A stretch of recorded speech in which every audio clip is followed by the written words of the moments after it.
teman-teman, saya Retno Dwinda dari kelas 10-6.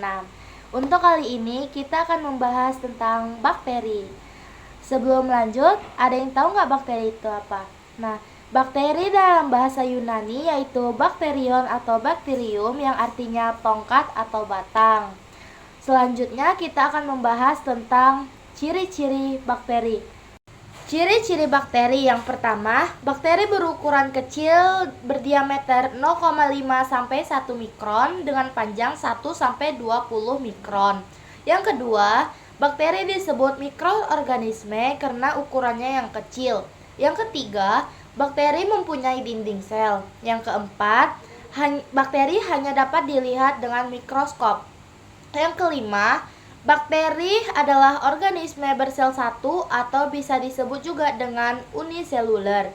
Yang keenam, bakteri tidak mempunyai membran inti sehingga termasuk organisme prokariotik. Yang ketujuh, habitat bakteri meliputi daerah yang luas atau disebut juga kosmopolit.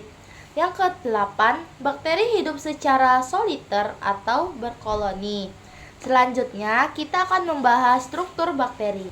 Struktur bakteri dapat dibedakan jadi dua, yaitu struktur umum dan struktur tambahan. Struktur umum yaitu struktur yang dimiliki oleh semua bakteri yang terdiri dari sitoplasma. Sitoplasma merupakan cairan tempat berada organel-organel sel. Bakteri mengandung asam nukleat, protein, karbohidrat, dan lemak. Fungsi sitoplasma ini sebagai tempat terjadinya reaksi-reaksi kimia. Yang kedua, ada ribosom. Ribosom adalah butiran-butiran yang tersebar di sitoplasma dan mengandung RNA.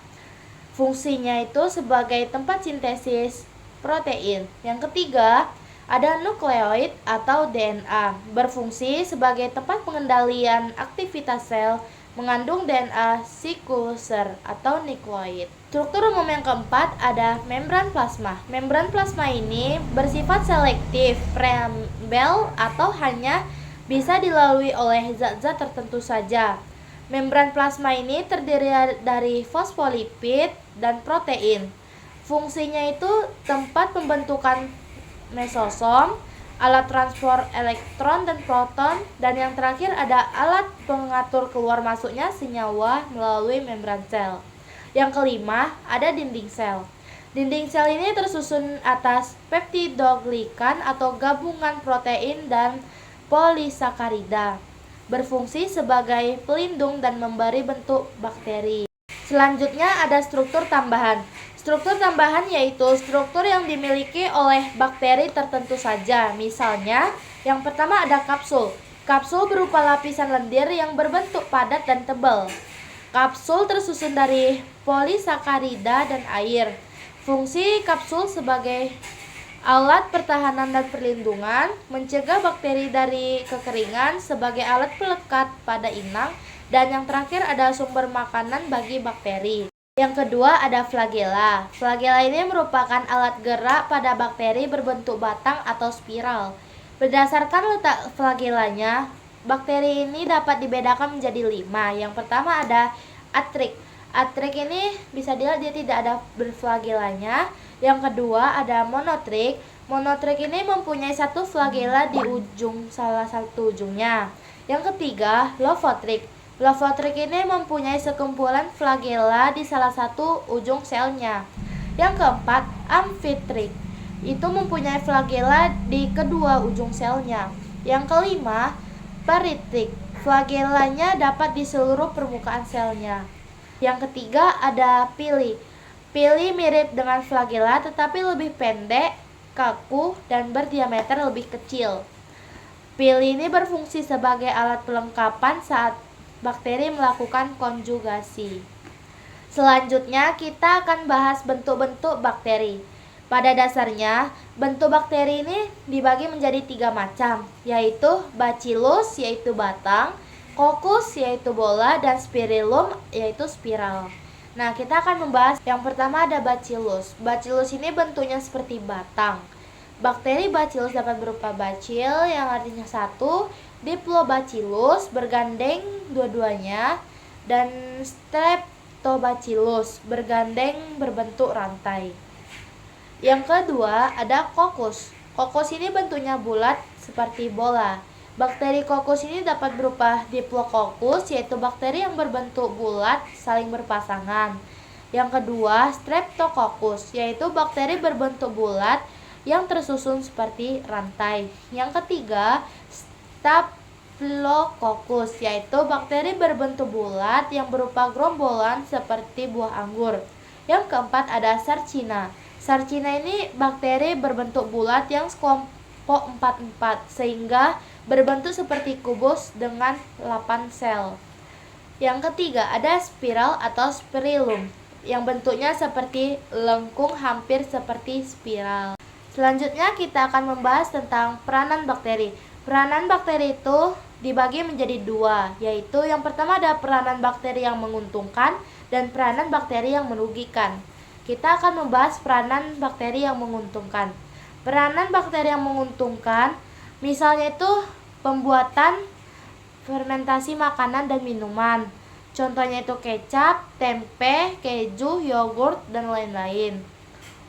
Contoh bakterinya untuk pembuatan makanan dan minuman hasil fermentasi yaitu Acetobacter yaitu asam cuka, Lactobacillus bulgaricus yaitu yogurt, dan yang terakhir ada Acetobacter Xylem yaitu nata de coco, dan Lactobacillus casei pada keju. Yang kedua ada bidang industri.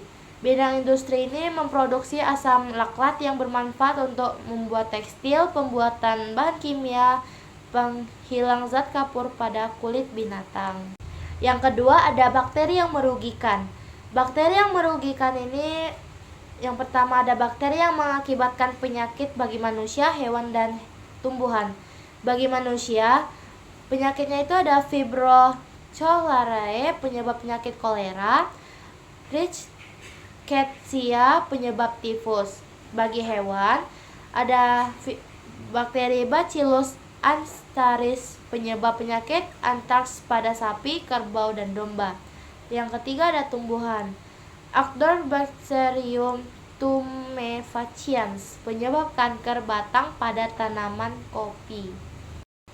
Selanjutnya kita akan membahas tentang reproduksi bakteri. Teman-teman, ternyata bakteri memperbanyak dirinya dengan dua cara, yaitu seksual dan aseksual. Seksual ini yang dilakukan dengan cara perpindahan DNA, sedangkan aseksual ini yang dilakukan dengan cara pembelahan diri.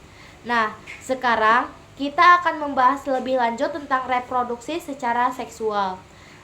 Reproduksi seksual pada bakteri ini berupa pertukaran atau perpindahan materi genetik atau DNA yang dikenal dengan rekomendasi genetik. Rekomendasi genetik ini menghasilkan dua sel bakteri dengan materi genetik kombinasi keduanya. Rekomendasi bakteri genetik terjadi melalui 3 metode, yaitu transformasi, transduksi, konjugasi. Yang pertama ada transformasi. Transformasi ini merupakan proses perpindahan materi genetik atau DNA ke dalam sel bakteri secara langsung. Metode ini hanya bisa dilakukan oleh jenis bakteri tertentu saja, seperti Rhizonium, Bacillus, dan Pneumococcus. Yang kedua ada transduksi. Transduksi ini merupakan proses perpindahan DNA dari satu bakteri ke bakteri lain melalui perantara bakteriofa. Yang ketiga ada konjugasi. Konjugasi ini merupakan proses perpindahan DNA secara kontak langsung antara sel bakteri yang saling berdekatan. Nah, teman-teman, jadi perbedaan ketiga metode remodasi genetik tersebut dapat kita simpulkan. Transformasi ini DNA perpindahan secara langsung. Transduksi DNA perpindahan dengan perantara bakteriofa. Yang ketiga itu ada konjugasi DNA perpindahan jika terjadi kontak langsung pada dua bakteri. Jika tadi kita udah bahas cara bakteri memperbanyak diri secara seksual, lalu gimana ya reproduksi bakteri secara seksual? Nah, reproduksi aseksual pada bakteri dilakukan dengan proses pembelahan biner atau disebut juga dengan Pembelahan amitosis yang artinya pembelahan yang tidak melibatkan tahapan pembelahan sel tetapi terjadi secara spontan atau langsung. Pembelahan binder dapat menghasilkan salinan genetik dari sel induk secara tepat dan banyak jika kondisi lingkungan menguntungkan. Proses pembelahan binder pada bakteri yang pertama diawali dengan pemanjangan sel sehingga terjadi penggandaan DNA pada sel induk. Yang kedua ada kemudian dinding sel dan membran sel mulai membelah. Selanjutnya septum mulai terbentuk dan DNA akan terpisah.